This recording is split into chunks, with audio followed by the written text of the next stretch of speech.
welcome to Shubhkaamna Academy. In today's lecture 10, we are going to learn about one of the most important systems in the human body, that is the human reproductive system. This system helps living beings produce new life. It involves male and female parts, special cells, and hormones. Now let's begin our journey.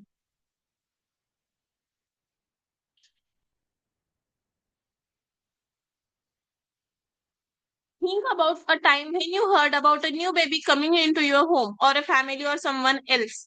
What questions or the curiosities did you have about these babies developed inside the wombs?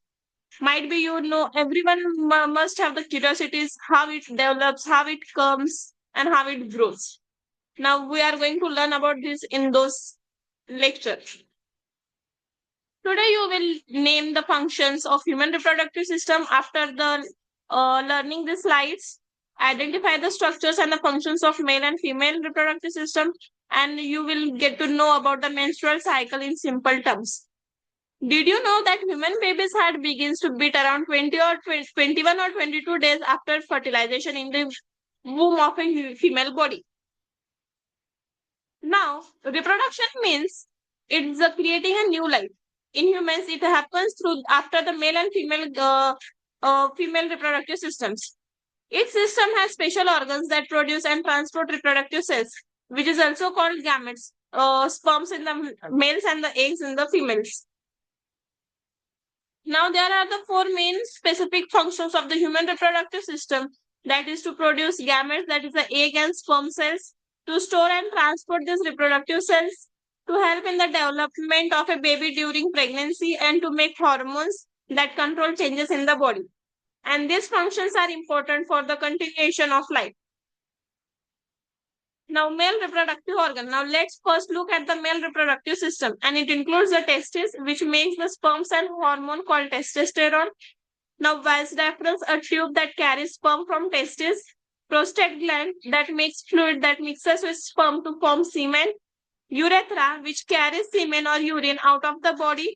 And penis, which helps to release sperm during the reproduction process. And these parts work together to create and deliver the sperm. Next is female reproductive organs.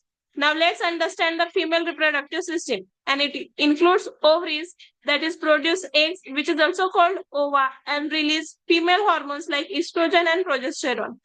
Next is fallopian tubes, the path for an egg. This is where fertilization by sperm usually happens. Uterus, a hollow space where a baby grows during pregnancy. Cervix, the narrow part that connects uterus to the vagina. And the last is vagina, where penis receives during reproduction process, and is also the path for baby and menstrual blood. Each part has a special role in reproduction. Now we will going to learn about the journey of the sperm cell.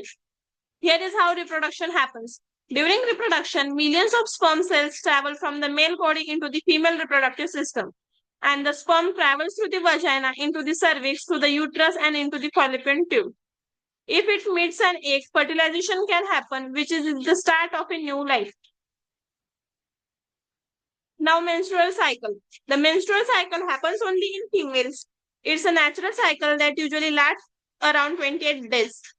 It prepares the female body for pregnancy by releasing an egg, thickening the lining of the uterus, and if fertilization does not happen, the lining shades as a menstrual blood.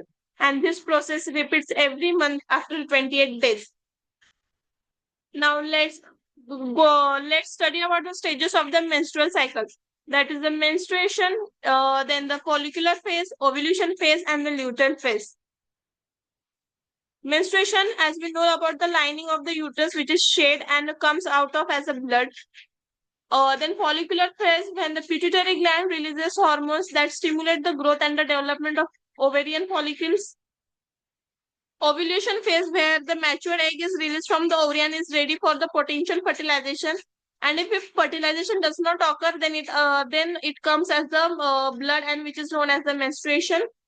Then the luteal phase, where the empty ovarian follicle becomes the corpus luteum, producing hormones that prepare the uterus for possible embryo implantation. After release of egg, then again the ovarian follicle receives the egg. And again, if the Again, if it mix with the sperm, then it will grow and form the zygote. Otherwise, it releases as the blood and known as the menstruation. Now, let's quickly recap what we have learned. The reproductive system that helps in producing new life. Male parts, which includes the testes, prostate, vas deferens, urethra, and penis. Female parts, which includes the ovaries, fallopian tube, uterus, cervix, and vagina. And the sperm cell travels to meet the egg during reproduction. The menstruation cycle prepares the female body every month for possible pregnancy. And these systems are beautifully designed to create and support the life of a human beings. Thank you for joining this lesson on the human reproductive system. I hope you now understand how human bodies are designed to bring new life into the world. If you found this helpful, don't forget to like, share, and subscribe to Shubhkaamna Academy for more simple and interesting science lessons. Stay curious and keep learning. See you in the next class.